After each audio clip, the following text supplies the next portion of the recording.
Lah kok iso ujug-ujug ana sing ngomong ngene. Nang aku yo. Ngene lho ngomongnya anu. Mbake sing paling ayu ngomong ngene.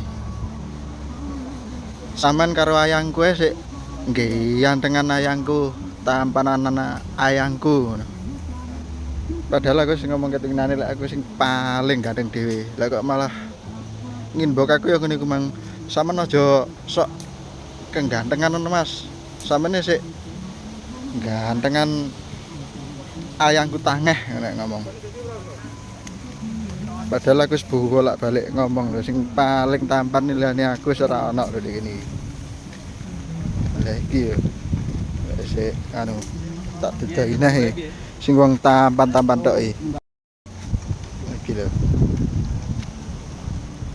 Sak liyane ganteng-ganteng ae tampan-tampan iso ngene iki.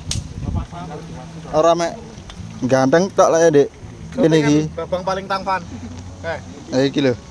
Setengen babang paling tampan. Ora mek ganteng tok ya iso masak kaya ngene-ngene iki mendino. Iso nyambel Iso nyambel ngene. Lah kok iso ujug-ujug ngomong isone jare gantengan ayange lho malan. Aku diinbok ngono. Sampeyan iki wis gantengan ayangku ngono malan. Aja sok kegantengan temen jarine. Ana wong inbok aku ngono. Tak omongnya ora percaya jan aku sing paling tampan.